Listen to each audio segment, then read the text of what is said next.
So last week we started on the eight freedoms, and we looked at the eight freedoms of um, being free of being born into like a hell realm, a non-religious realm, places where you basically can't develop your mind, you can't practice, you can't um, create the merit and the karma to become enlightened.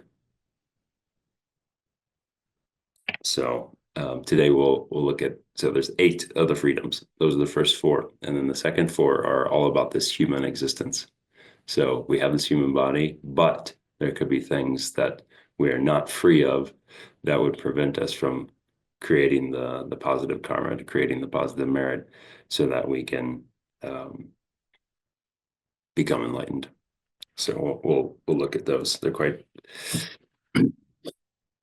They're subtle, but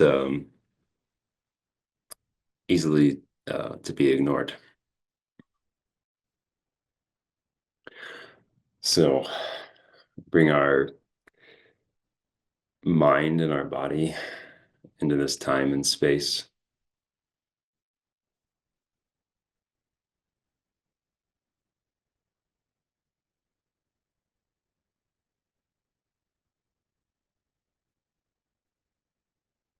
Settling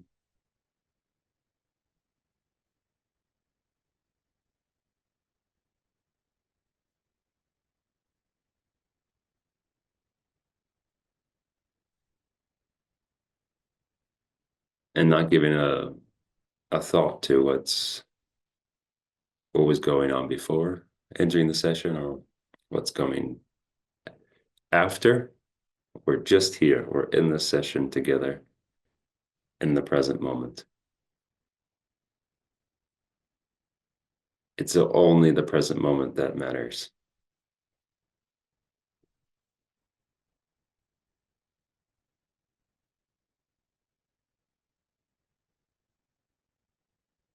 It's only this present moment that we can actually experience, that we can actually influence.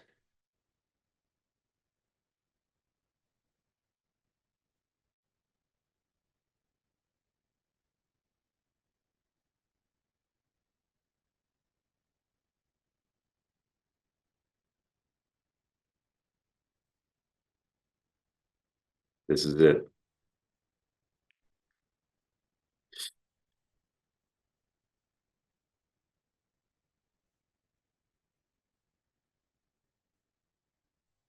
So we have this body.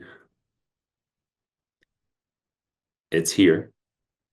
It's sitting on the chair, on the cushion.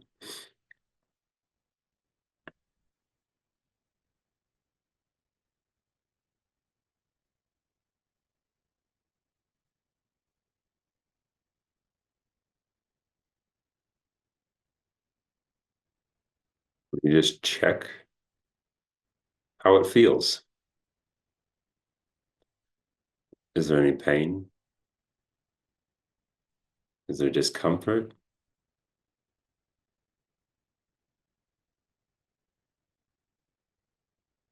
Is there relaxation?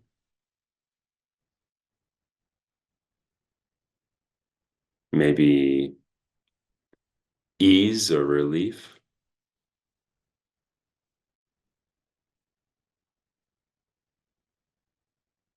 Or maybe even the body feels content.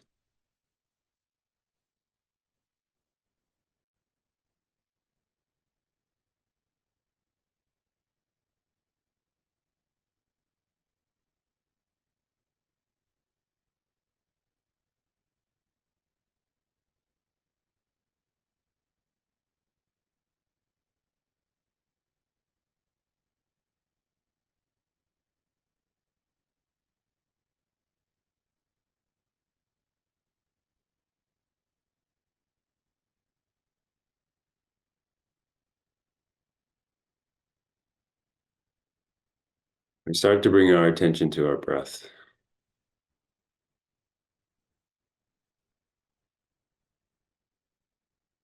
noticing the inhale and the exhale, the expansion of the torso, the contraction, The sensation of the air passing our nostrils, just at the tip of our nose.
Then we set our motivation.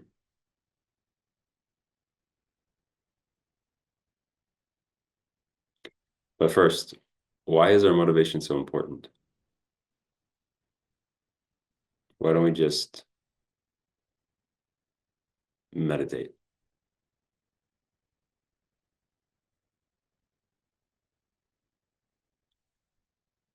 So as Venerable Ravina would say, motivation and the dedication. Motivation at the beginning, the dedication at the end. They're like two bookends.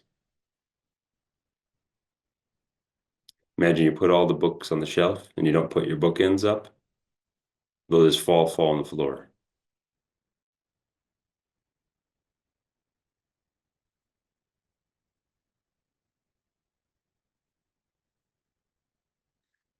So in meditation, when we set our motivation, our inspiration, and dedicate the merit at the end of the meditation, all the books, they don't fall on the floor. All the merit, um, all the positive karma created is contained, is preserved and directed to the causes of enlightenment. So it's really important.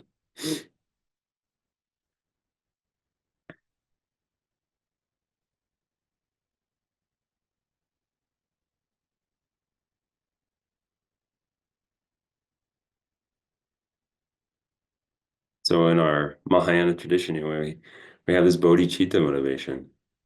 May all sentient beings be free of suffering. May all sentient beings um, be full of happiness, the happiness that's free of suffering.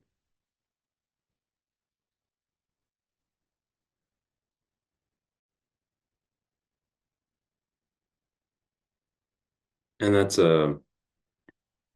a wish, it's a motivation, it's an aspiration.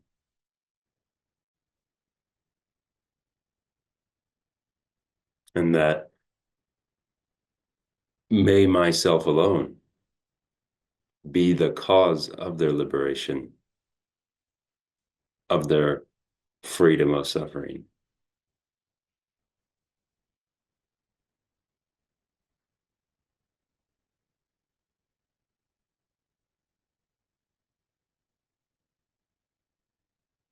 So just like any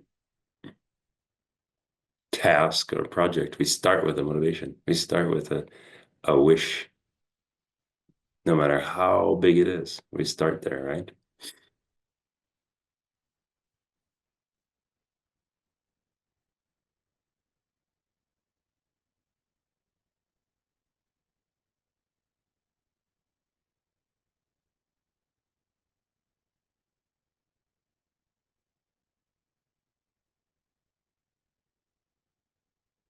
So that's why it's important that we do these contemplations and we think about things like the eight freedoms.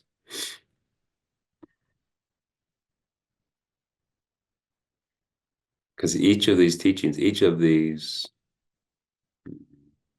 aspects, so to speak, on the path to enlightenment, in their own way are inspiring.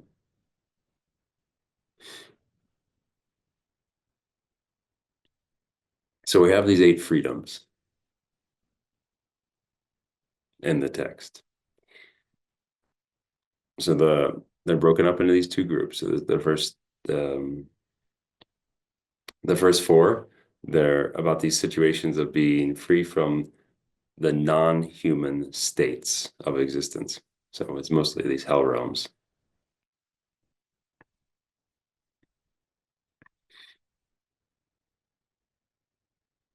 And then the second set of four, these are situations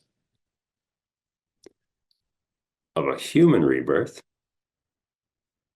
that are free from the restrictions to Dharma practice,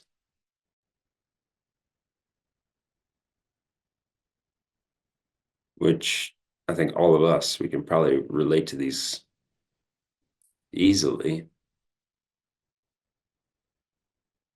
because we're here in this session. We have these freedoms.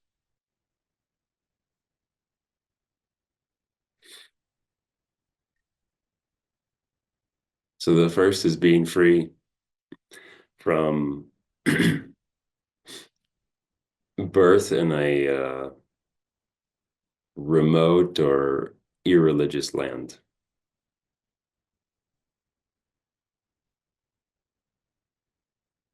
So this would be a place where there's no teaching of the Dharma.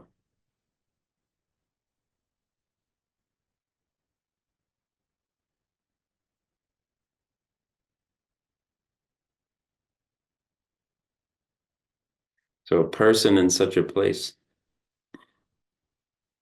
they don't have any opportunity to learn, to meditate, to develop their faith.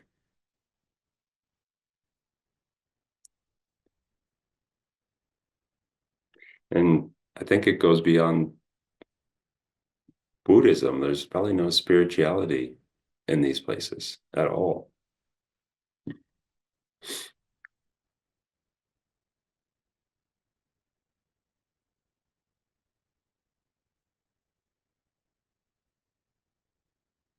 Or maybe there is spirituality,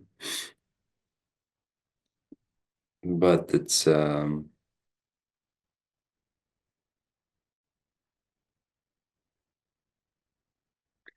the Buddhist teachings.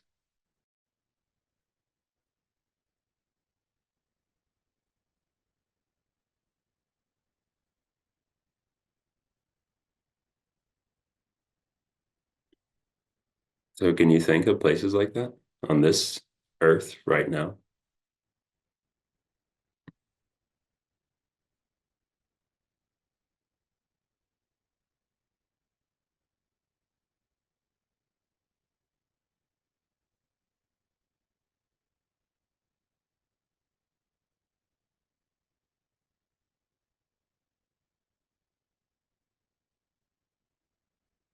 Suppose they could be some remote islands.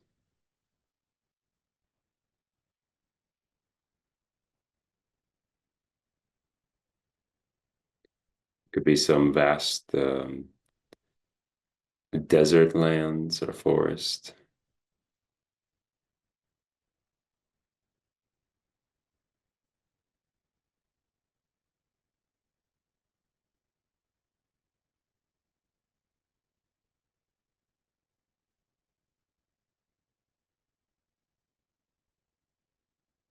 Some remote villages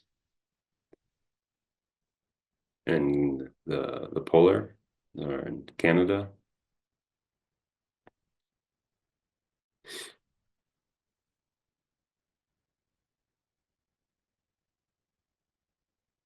Can you imagine living there?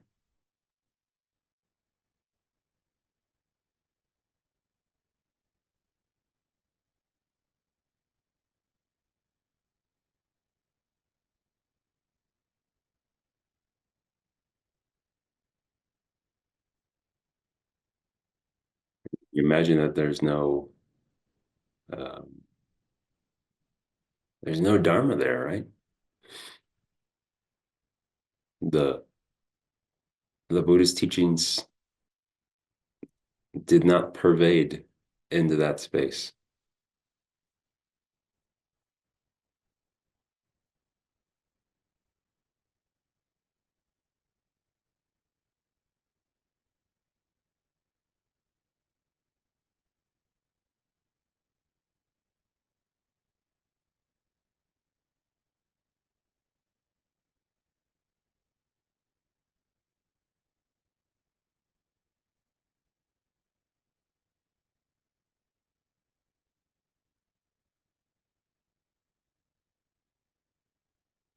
It almost feels like if you're born in such a place, it was like you just missed the plane because the Buddhist teachings, they're flourishing in many parts of the world, but it didn't get there.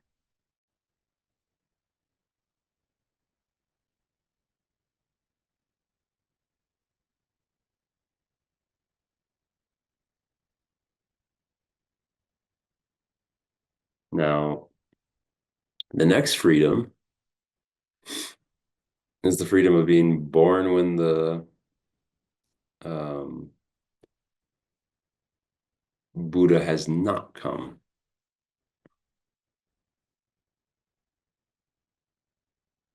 So there are these so-called dark eons in which the Buddha did not teach, therefore the Dharma was not being spread.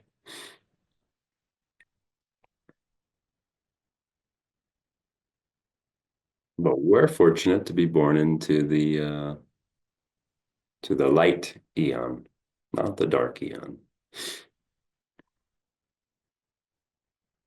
And in the light eon, there's I think there's 1,000 Buddhas who come to our world and give teachings.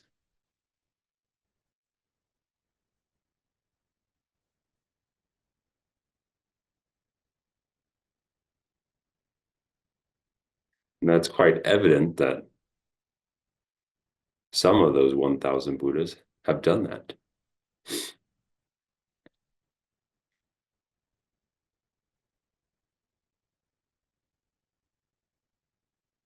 Buddhism is thriving for almost 2,500 years.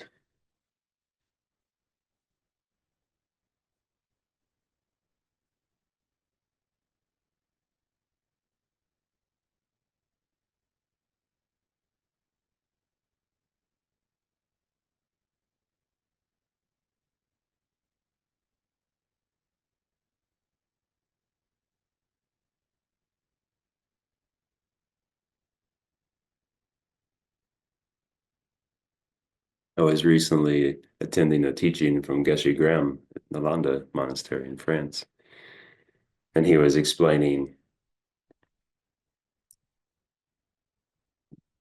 the short-lived human existence in the perspective of the universe, of the galaxy.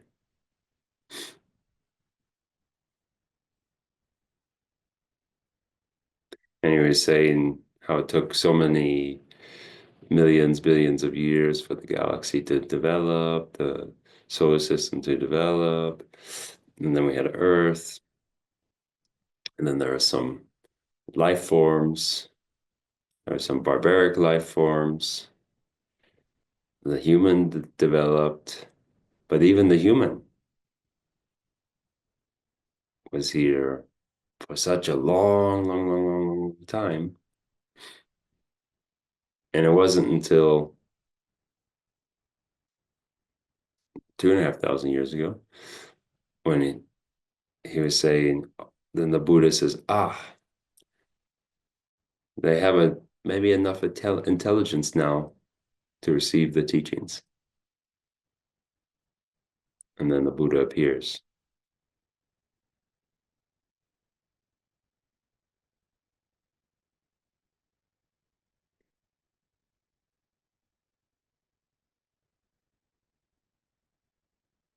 So it seems that the dark eons are as vast as the oceans,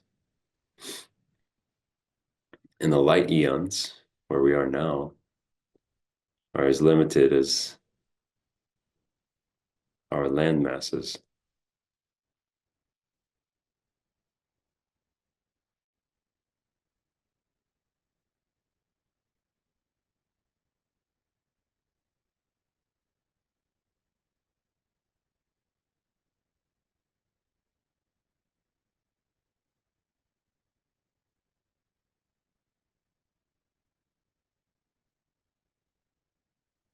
And then we have the seventh freedom, which is being free of being born with mental deficiency.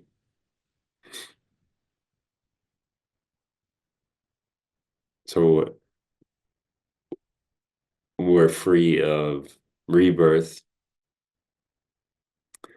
um, of having any impaired senses or impaired mental faculties.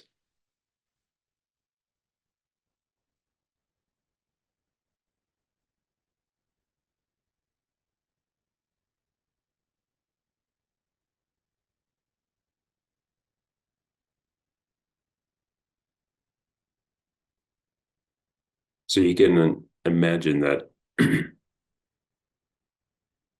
a human with a mental impairment, they'll not be able to understand uh, the Dharma teachings.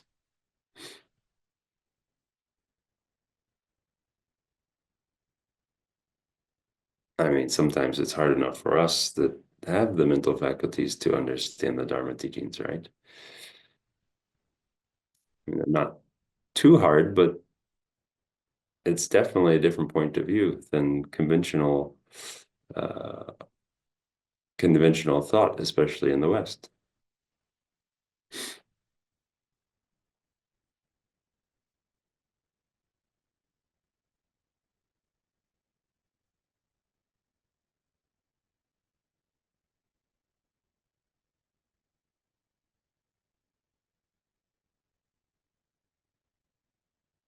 So can you imagine? Um,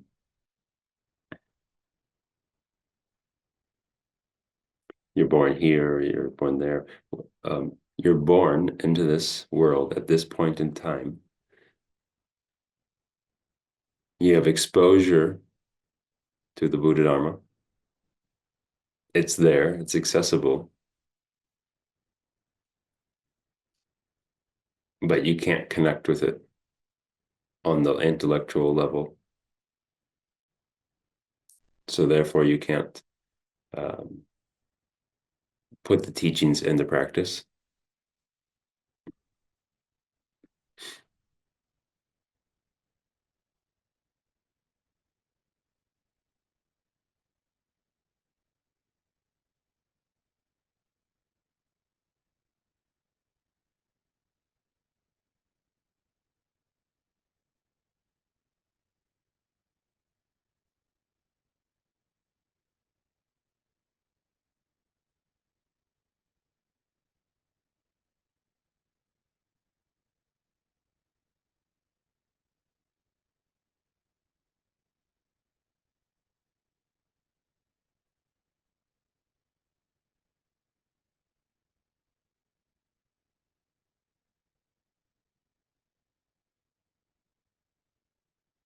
So we have this freedom.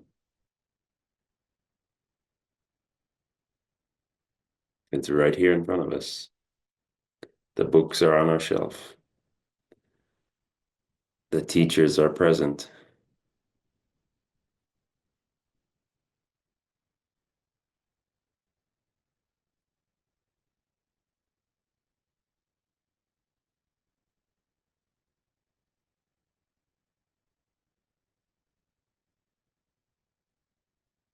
And then there's this last freedom. And this one, In some respects, maybe is the most important, the most difficult, the most slippery, and that's this freedom from holding wrong views. So what is that? Holding wrong views.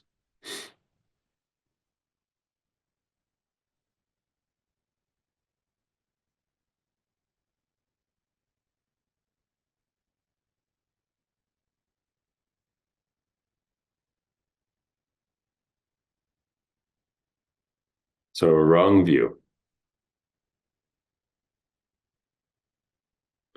Um,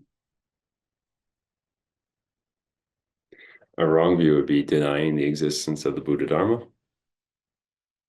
of the Sangha, of not holding the view of past lives and future lives. So not um, having trust and belief in reincarnation, not believing in karma, and especially not believing in this karma and the relation between a negative causal action and its resultant suffering.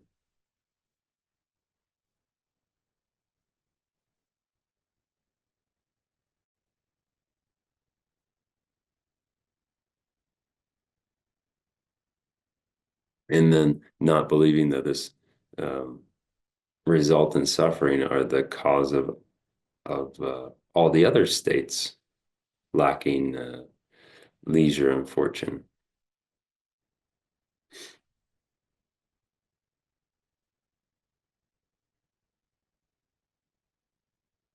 So why is it that this wrong view is so important?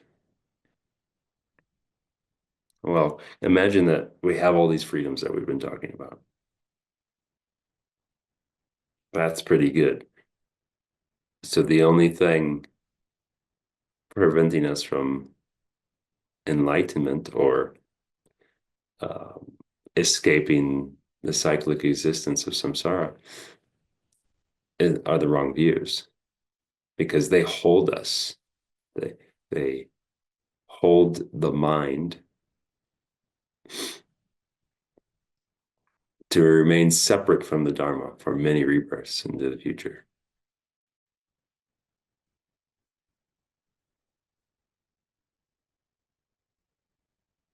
So I think for most of us, this is the one we're working on, breaking the wrong views.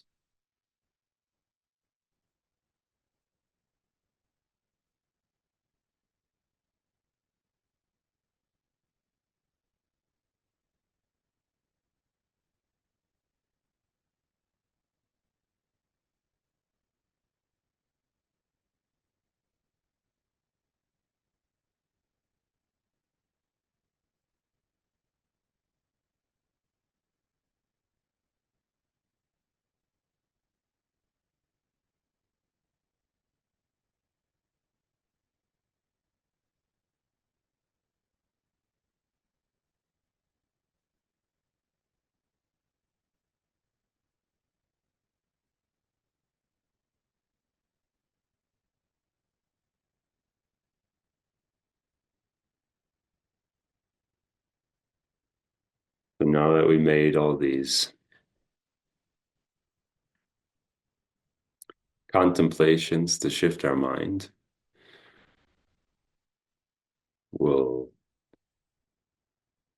make sure we don't let all those fall off the shelf, and we'll put our dedication bookend into place. And we dedicate that. May all of these contemplations, all the merit that we created with our mind and our aspirations to free all sentient beings from the suffering of samsara, May that merit never perish until all sentient beings are free of samsara. And until that time, may that merit not only remain, but grow, expand, multiply.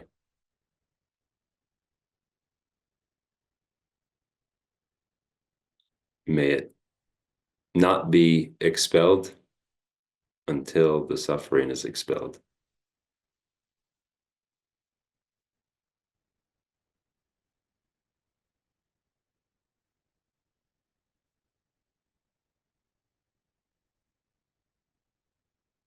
Thank you, everyone. Thank you.